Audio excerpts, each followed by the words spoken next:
Hey, how's it going, Ghost? This is Ryan, Commissioner, bringing your matchup of the week video for week 9.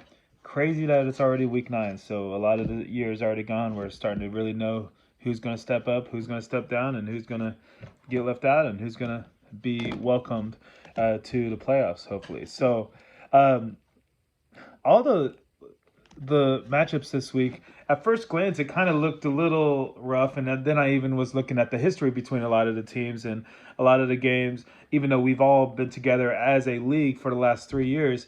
Um, there still wasn't really like that crazy rivalry or that really great friendship. You know what I mean? Again, I think we're all friends, but, well, except Eric and Baxter.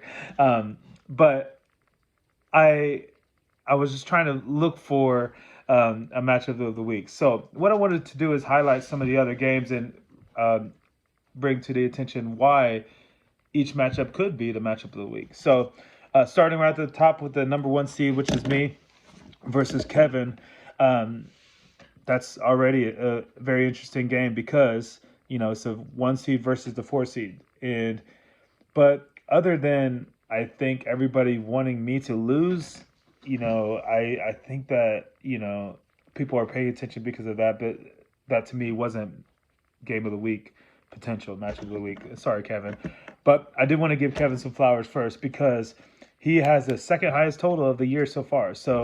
And I think he'd be the first one to say that he hasn't had the success that he has wanted in the past years as a GOAT. But he's doing his thing this year. So second highest score total. Week 1, he did not do very well. He lost both games, week 1, 6 and 7, but then he swept the weeks for 2, 4, and last week 8. So and then he just won against the median weeks 3 and 5. So win against the median, I think, was doing him a favor because again he's scoring all those points.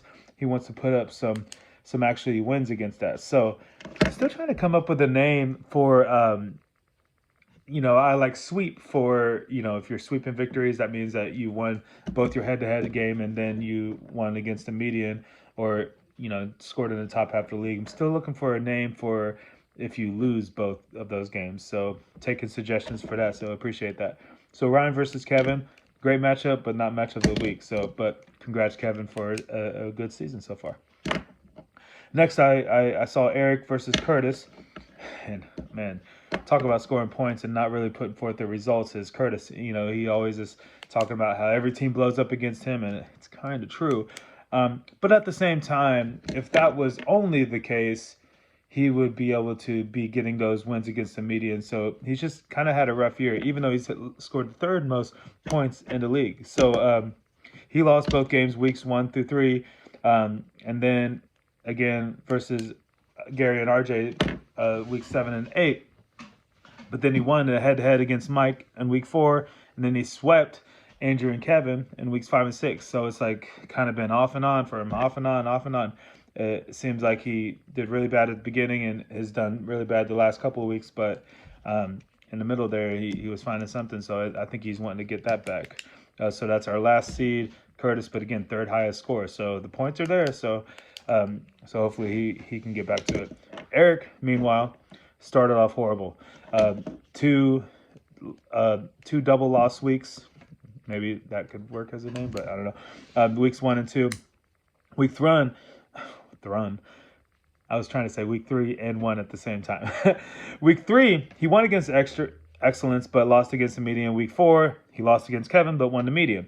And then week 5, another double loss for him against Baxter. But the last 3 weeks, 6, 7, and 8, he's won 5 out of 6 wins.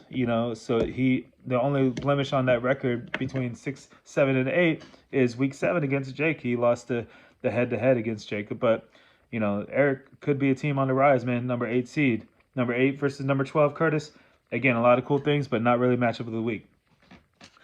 Then we got our worst starting poker hand matchup with the number 2 seed RJ versus number 7 Andrew.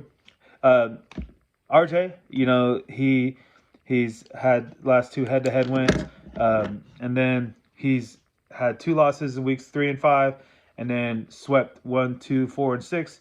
But the last 2, he's scraped by with head-to-head wins. And again, I know for a fact, speaking with him in person, I know that he was expecting to lose last week, but pulled out that win against Curtis. So then he won against Kevin. I think that was a comeback from behind too. So last 2 weeks, he hasn't got the median win, but he beat his opponent. So that's still good enough to be the number 2 seed for now. And then number 7, Andrew. He has been doing some pretty good things as well. So last week, the crazy thing about that is he scored 190. And that's pretty good for the GOAT. But last week was a high scoring week for a lot of people, with the median score I think being 180. So that was a pretty high median. So so of course Andrew gets the win against the median, but he lost the heartbreaker last week against the 198.82. So then that's Andrew. So again, pretty cool, but not really match of the week material. Then we go to our former champions that I know, speaking for them, I think that they want to be doing better than what they're doing. The best of the bunch right now is Baxter, number 5 seed. I know he's wanting to get a win this week, 113. After only scoring about 113 last week. But Mike, he desperately wants a win because he won the first 3 games. He swept all those, but since then, weeks 4 through 8, 5 weeks, has lost both games. So Mike, being the number 11 seed, I know he wants to get back up, but it's going to be hard against former champion Baxter as a number 5 seed. Then we got number 10 seed Ben. I know he's wanting to avenge his loss last week. He took 2 L's last week against me and the medium. So number 10 seed, I know he's wanting to get up to a higher seed. He could go a long way by beating Jake, which is the number 3 seed. Number 3 seed, Jake has been doing pretty well. First 2 games he lost both median and head-to-head. Then he in the 3rd week he swept in week 3, and then in week 4 lost both. But the last 4 weeks for Jake, these are his flowers. Last 4 weeks, he's earned 7 out of 8 wins. So that is super impressive. So that's brought him all the way up to the number 3 seed. So Jake's trying to keep Ben down. And that was really in contention for the match of the week because, again, Jake and Ben being such good friends, I think. So not the friends this week. Protocol says that you could be friends all you want, but Ben and I are not friends when I'm playing him, so maybe it's the same case for Jake and Ben. All right, been rambling on for a long time. Haven't even told you what the matchup of the week is, but now if you've been listening for it, you know that it's the number 6 versus the number 9 seed. Middle schoolers laugh. So Anthony versus Gary. Anthony's the number 6 seed. Gary's the number 9 seed. Here we are. Not a whole lot of history. These guys have just been in the last 4 years, 5 years now. So GD14 through to 17, 18 including. These two have been playing each other. What the history between them says that it is dead heat, 2-2.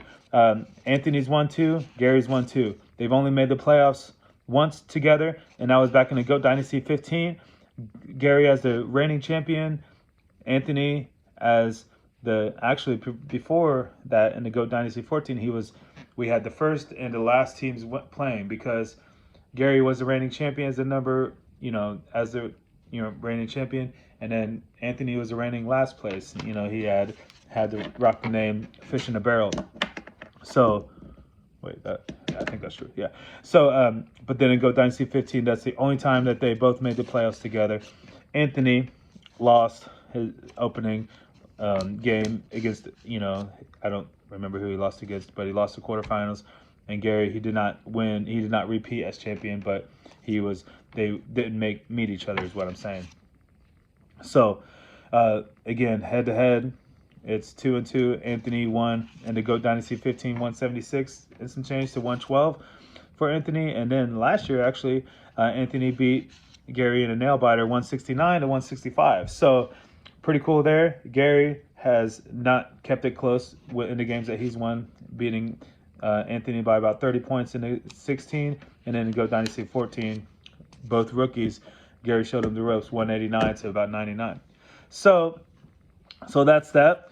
This young season, Gary swept week 1, and then weeks 2, 3, and 4 lost both games. Swept week 4. I'm sorry, week 5, and then in week 6 he lost to Eric, but then won against the medium. Swept against Kurt, and then last week lost both against Jake and the medium. Anthony, another season, he's the number 6 seed. Swept week 1, lost both week 2. Swept week 3, lost both week 4. Won against X, didn't beat the median. Lost both times. Then won against Mike, lost against the median. And then last week swept. So pretty solid year, right at the middle of the standings, number 6 seed. Anthony is the favorite going into this week. He's favored by about 20 points almost. So, there's that for that. Week 9, Anthony's only won one game. I'm sorry. Yeah, he's only won one game, and it's actually against Gary back in the GOAT Dynasty, or last year in the GOAT Dynasty 17.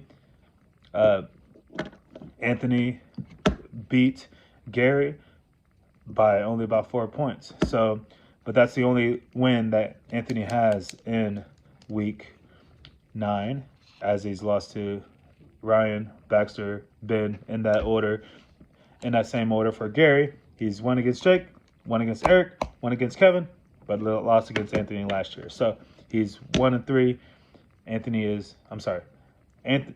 Gary is 3-1. Anthony is 1-3. So going to the matchup here is we've got nobody on the Thursday night game, so they don't have anybody. 9:30 games in Germany. Anthony has Raheem Mostert. Gary has Waddle, so hopefully he's going to be doing the Waddle, and Harrison Butker. The Ravens game is going to be huge for him because Gary has Lamar throwing to Zay Flowers. He's got the Ravens D. And on the other side, with the Seahawks, he's got JSN. So that's going to be a huge game that Gary's going to be tuned into for sure. Rams, Packers. Anthony has nobody, but Gary has both running backs, A.J. Dillon and Aaron Jones. Browns, Cardinals. Anthony only has Njoku and Hollywood Brown. Gary has nobody. Then Commanders, Patriots. Anthony's got Terry McLaurin. So this game is a lot, a lot of times we have the same game and a lot of players playing the same time, but these guys are going to have a game all to themselves, hopefully getting some results and then going against just their opponent in here. Eagles, Cowboys, Eagles defense, and then Gary's got Jake Ferguson. Anthony's got the Eagles deep. Anthony's got a Colt. Josh Downs going against the Panthers. Gary has nobody from there. With the Bengals and the Bills, that's going to be a kind of big game because Gary has Tyler Boyd, hopefully to catch some touchdowns. But Anthony's got Joe Burrow, and Anthony hopes to be throwing some touchdowns to T. Higgins so he could double up. Then he's got Tyler Bass kicking, and he's also got Joe Mixon. So chances are if the Bengals are going to be scoring some points, it's going to be for Anthony's team.